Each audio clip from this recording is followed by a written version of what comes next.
All right, let's solve a financial mystery. There's a leak in your budget, a really big one, siphoning off nearly $3,000 every single year. And the wildest part? You probably never even see it happen. I mean, really think about that. What if the one thing that's actually holding you back from your financial goals isn't something you go out and buy, but something you just passively lose?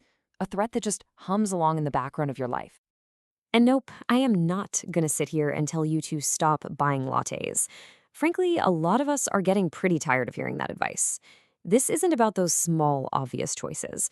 This is about a much bigger, much more sophisticated system that's been engineered to tap into our psychology and just keep us spending. So here's what we're going to do. We are launching an investigation. We're going to uncover the 5 major leaks in this system, figure out their true cost, and expose the psychological traps that are designed to keep that money flowing right out of your wallet. First up, we've got the sneakiest culprit of them all, the zombie subscription. You know what I'm talking about. It's that free trial you signed up for 6 months ago, the language app you never open, that gym membership you keep forgetting about. To you, it's dead. But believe me, it is very much alive on your credit card statement.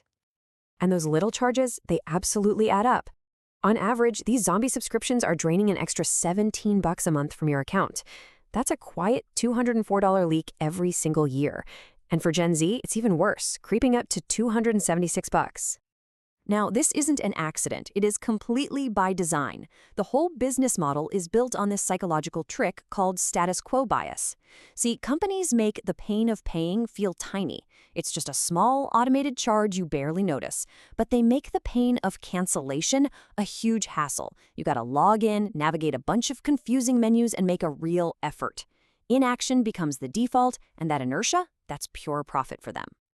So let's see how this inertia thing really starts to build with our second leak, the streaming service stack. So many of us cut the cord to escape those insane cable bills, right? But in the process, we've accidentally built ourselves a brand new, fragmented, and you guessed it, equally expensive prison of content. Get this. The average US household now spends $69 a month on streaming. That's a staggering $828 a year just to avoid cable. The irony is pretty thick, isn't it? And this bar chart just illustrates the problem perfectly. We subscribe to an average of almost 7 different services, but we're only actively watching about 4 of them. You see that gap between the bars? Yeah, that's pure waste. We are knowingly paying for 3 platforms we don't even use. So why do we do it? Well, the trap here is loss aversion. We might sign up for one show, but we stay subscribed because we're afraid of losing access to the entire library. The fear of missing out on some future show is way more powerful than the immediate real game of saving money. We're not really paying for content anymore. We're paying to manage our anxiety. Okay, leak number 3 is an absolute monster. It's what I call the food delivery convenience tax. And this isn't about the cost of your burrito. It's about the massive premium you're paying for the convenience of having it brought to your door. We're talking the delivery fee, the service fee, the tip, the whole shebang. You might want to brace yourself for this number. The average American spends over $1,500 a year on this convenience tax. That's not a leak, that's a fire hose of cash leaving your account just for the luxury of not having to put on your shoes. So why is this so irresistible? The answer is buried deep in our own biology. It's an evolutionary mismatch. Our brains are basically running on Stone Age software that is hardwired to conserve energy at all costs. A delivery app is the perfect shortcut for that ancient wiring. We're not just being lazy, we're literally fighting our own biology every time we open that app. Next up, a very modern trap that feels like a solution, but, well, often isn't. The buy now, pay later illusion. These services have weaponized the idea of affordability, making it easier than ever to take on debt for even small, everyday stuff. And here's the proof that that whole interest-free promise is fragile. A massive 41% of users have made a late payment, which triggers fees or, even worse, damages their credit score. This isn't just a simple budgeting tool. It's a debt trap with a really high failure rate. And this shows you the exact mental trick they're pulling. On the left, your brain sees 4 small, totally insignificant payments. It feels like buying a coffee. But on the right, your bank, and reality, sees $100 of actual debt. This is called the fractional payment illusion. By slicing up the cost, they almost completely remove that immediate pain of paying. This totally disconnects the joy of getting something now from the reality of paying for it later, making it incredibly easy to overspend.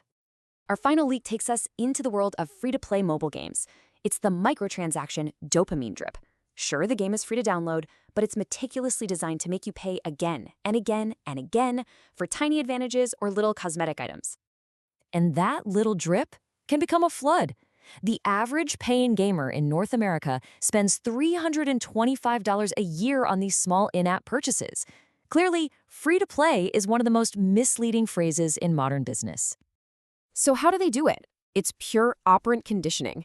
Features like loot boxes aren't just selling you an item, they're selling you a chance. They are quite literally virtual slot machines that tap into the exact same dopamine rush as gambling to create a powerful, powerful compulsion loop. So we've gathered the evidence. Now let's step back and look at the full picture. Let's put all 5 of these invisible leaks together and calculate the total damage. And here it is, the final bill. Zombie subscriptions, driven by our own status quo bias, costing us $204. The streaming stack, fueled by loss aversion, $828. The food delivery premium, exploiting our evolutionary mismatch, a massive $1,566. The microtransaction dopamine drip, another $325.